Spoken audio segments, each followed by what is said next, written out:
All right.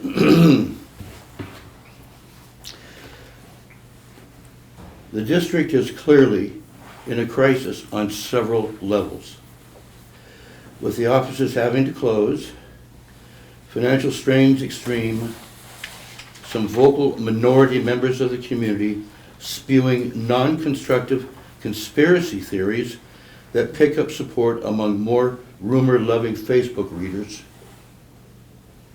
That's where we are.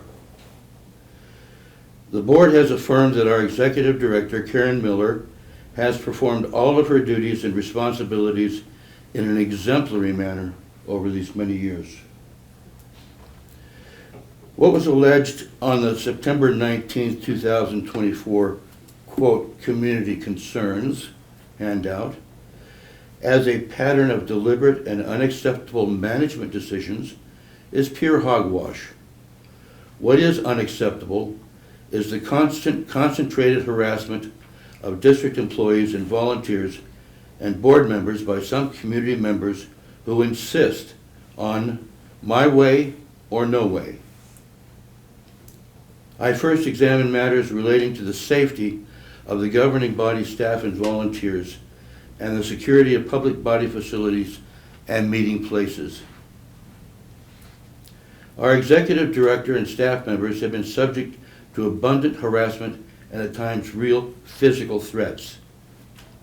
And this situation seems to peak and be continuously centered around the youth sports programs. This year has been especially brutal. The threats don't come from the youth participants, but from the parents. The threats and harassments have been addressed head-on by providing 2 board members to act as mediaries and as a solution mechanism, but to no avail. The current situation peaked on September 19th, 2024, when a group of parents spoke at our board meeting and presented a lengthy document akin to a bill of particulars filled with conspiracies, exaggerations, and untruths. That was the final straw for our sports director, and he quit. He took his wife with him, who was our administrative assistant, leaving no one to run the office. Our sports director had done an excellent job and made substantial and beneficial changes, particularly in child safety, coach training, scheduling, and created forms such as a participant and parental codes of conduct. He spent countless hours, many uncompensated, trying to please so many of these entitled parents without success.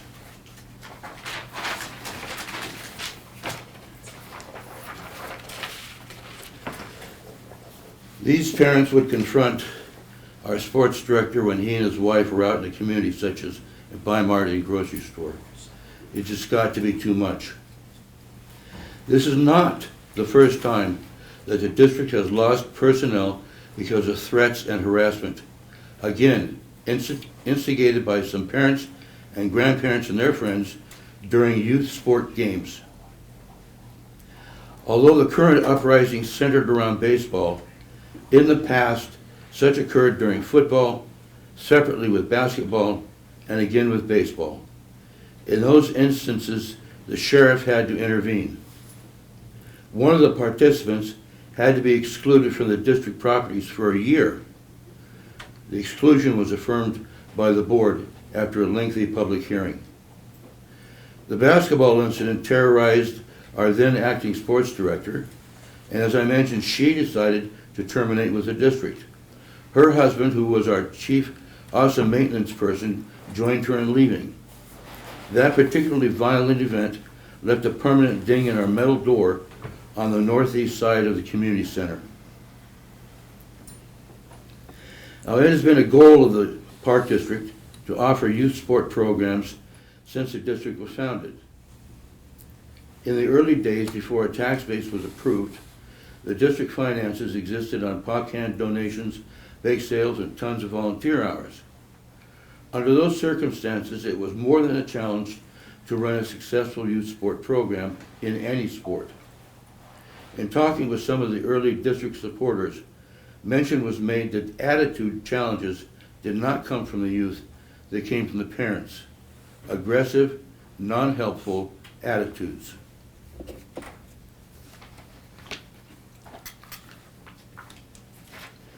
It appears that because youth participants have parents, conflicts with the park staff are inevitable.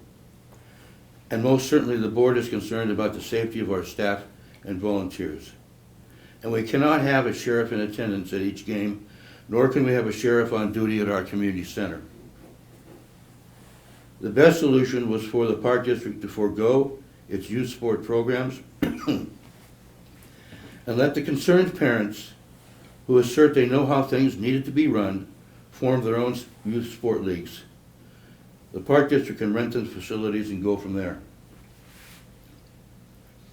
Excuse me. This concept has worked very well for soccer with the formation of the Lapine Soccer Academy, although it was not formed because of any dispute with the park district. And in past years, the baseball program was run by a separate organization. At the time the board decided to forego handling youth sports, the football program was still in season, with about it being half over. Our executive director proposed to refund half of the participant fees. When she approached the football coaches,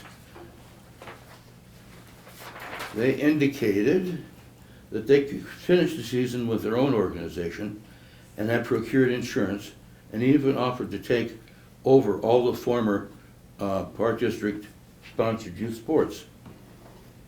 At that time, it was not revealed that the organizer of the Southern Oregon Sports Alliance, LLC, was a district's resigned administrative assistant.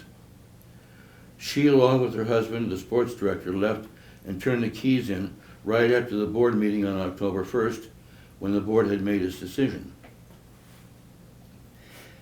As to the Southern Oregon Sports Alliance, its articles of organization and registration with the Secretary of State were on October 2nd, 2024, which is the day after the board meeting. Neither the board of directors nor our executive director had any knowledge of this before the board meeting. Then comes the demand for my resignation, claiming Lapine deserves more transparency, communication, and collaboration to ensure that the youth are represented in the offerings of the Park District. These concerns ignored the programs such as the Hub after-school programs, the Summer Adventure Days, cheerleading camp, the youth sports programs, the skate park, recently destroyed by adult vandals, the mural painting competition for the skate park, the children's playgrounds and those improvements, not to mention trunk or treat, haunted house, the play days with the bouncy houses events, the Pine Frost Festival, bicycle repair and air station, and the homeschool science fair, among others. This assertion also ignores the various friends of each separate youth sport, consisting of community members and coaches that handled the nuts and bolts and served as advisory groups for various youth sports.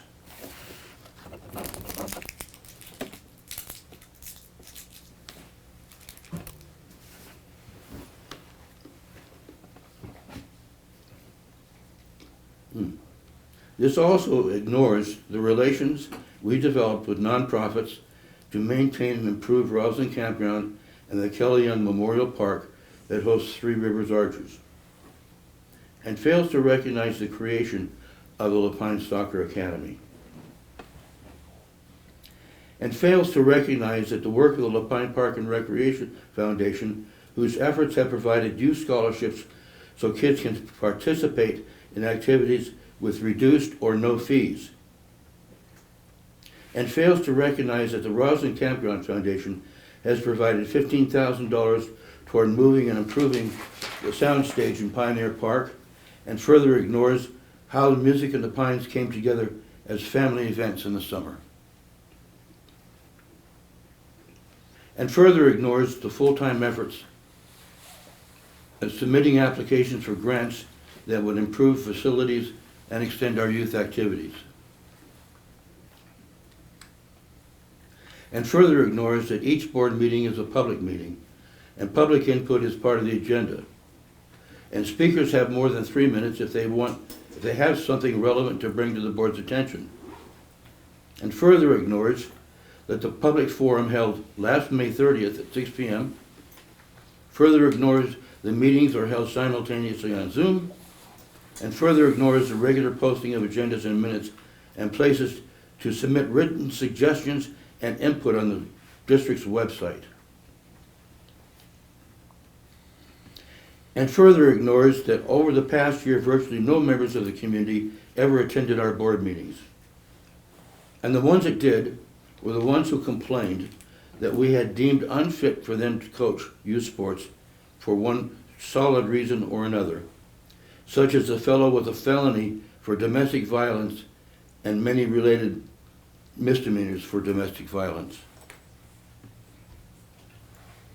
As board member Deren and our executive director Karen can verify, I set October 17, 2024 to have our regular board meeting start at 4 p.m. and then have a community open forum from 5 to 7. On October 5th, I was trying to confirm that the space for the community open forum was available, but Karen was out of town. So I could not finalize the time for the meeting and open forum. As it turns out, the space is occupied by youth archery starting at 6 p.m. A notice of that meeting and open forum would have gone out yesterday, but before the meeting notices could go out, the demand for my resignation was delivered, demanding my resignation within 24 hours. Just after the board meeting on October 1st, Commissioner Tony DeBone met with board member Deren and essentially expressed his desire that both Karen, our executive director, and that I resign. Then he said essentially that to me directly. It should be noted that Commissioner DeBone has not attended any of our board meetings, which are public, for at least the past 6 years. A few years back, I did not reappoint Commissioner DeBone to our budget committee, which upset him. I told him he had served many years on the committee, and I wanted to involve more community members. He apparently never got over being upset. Then there's a matter of economics. The district's 30-cent tax, which was approved in 2009, that 30-cent tax is now worth about 17 cents. For the average tax bill, it winds up being 1.6% of the total tax bill. Twice the district has asked voters for a modest increase, and twice the voters rejected that by a 2-to-1 margin. That would have paid for increased staff and staff hours to handle parental concerns, and necessary repairs and upkeep, and some improved facilities that are being complained about. And even provided some funding to handle ongoing vandalism to district property. Frankly, I will never understand why bathrooms are a favorite target of vandalism. The last time to put the measure on the ballot, it cost us over $5,000 just to get the measure on the ballot and to have the measure printed in the voter's pamphlet. And the district has been hit hard financially with mandated audit costs, overruns, vandalism, and taxpayers not paying their property taxes. And of course, grants not coming through. Bare bones is not a good way to run things if we take on tasks that keep the drain ongoing. As an aside, the City of La Pine has ignored consulting with the Park District in the development of new housing and the mandated park space. More sports fields are needed and should be tasked to the developer as part of the housing developer's permit. More fields would relieve some scheduling pressure, which has likely caused some of the parental consternation. The problem has been put in writing to the city, asking the city to live up to its mandated language in its own comprehensive plan, which is in the process of being updated. As a further example of these entitled parents' harassment, one of their leaders has made a public records request. This record request is mostly pure harassment and falls within policy 9.2.5, which states, if a request is of such magnitude and nature that compliance would disrupt the district's normal operation, the district may impose such additional charges as are necessary to reimburse the district for its actual cost of producing the records. Our initial estimate of that is close to $5,000 at the present time.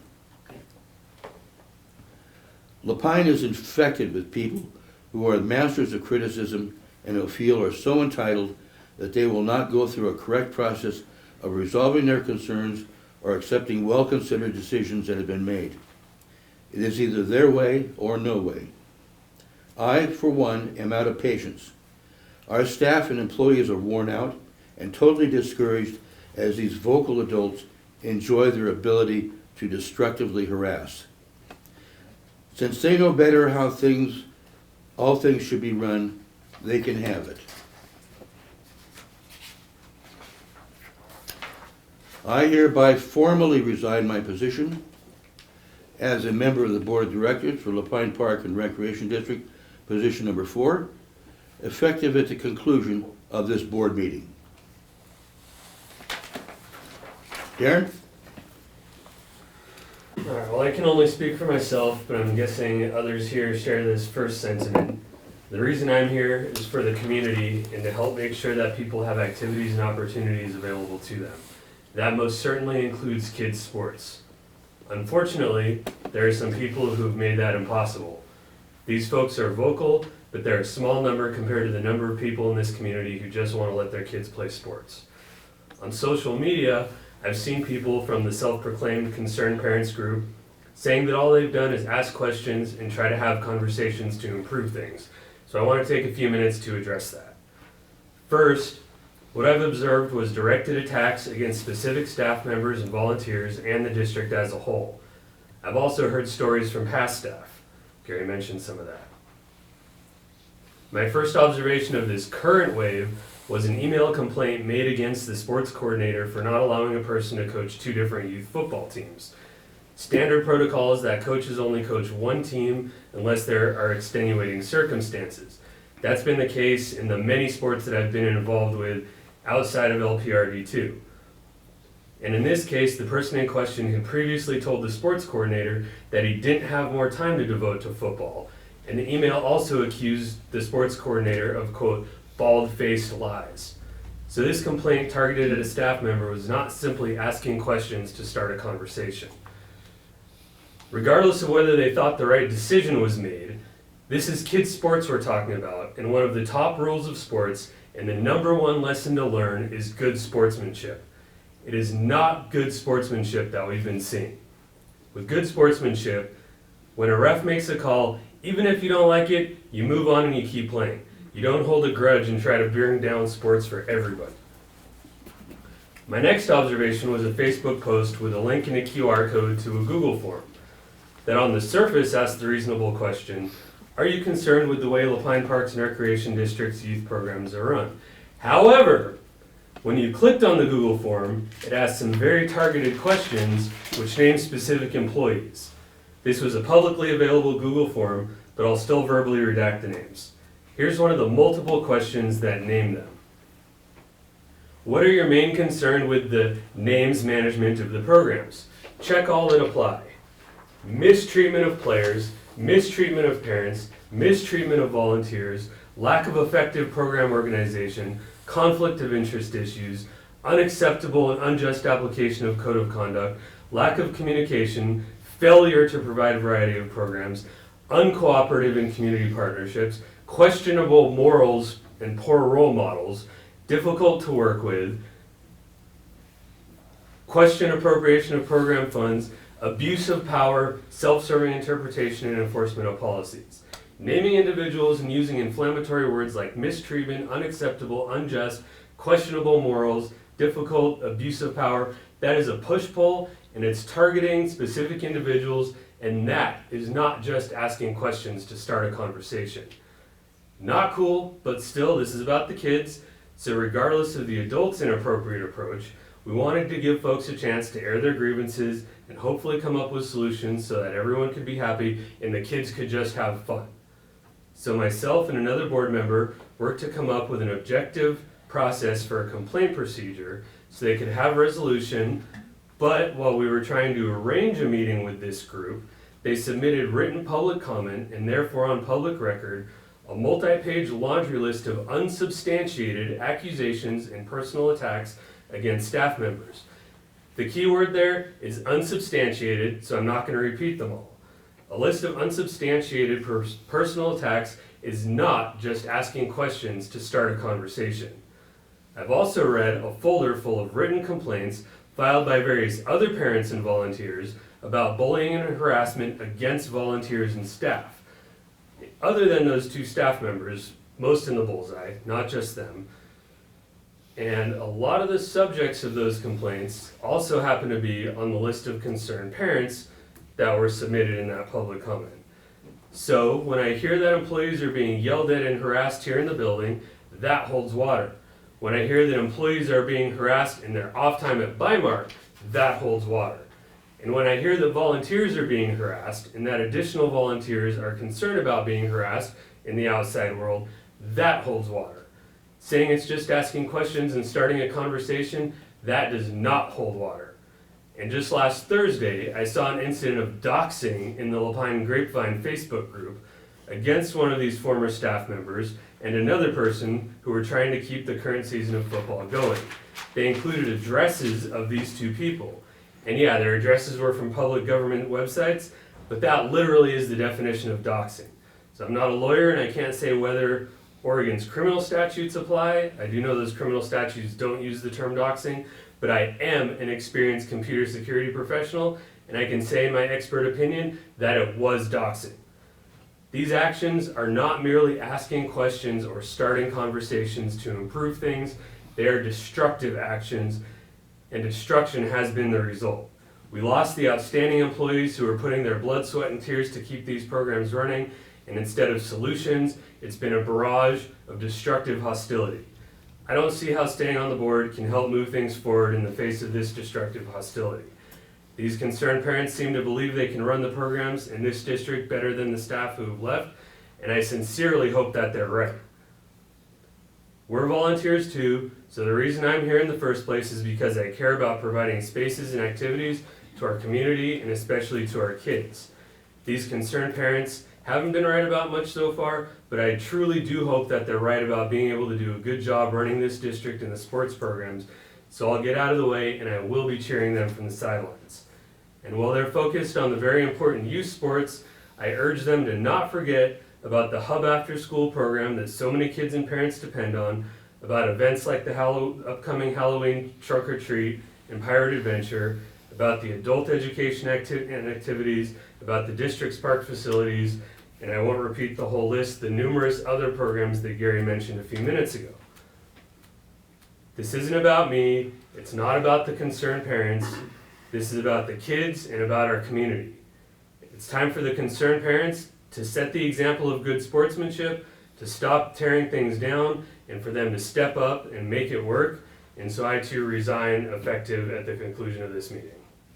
Thank you. Matt? As of 10/9/24, I resign my position on the Lapine Park and Recreation District Board of Directors. Harassment of employees and volunteers at LPRD while working or off the clock is wrong, unacceptable, and juvenile. It has been an honor to serve the community of Lapine. I will continue to support positive growth, professionalism, and integrity, which is paramount to the future of our city. And you resign? I resign. Effective at the end of our Effectively meeting? immediately. At the end of our At the meeting? end of the meeting. All right.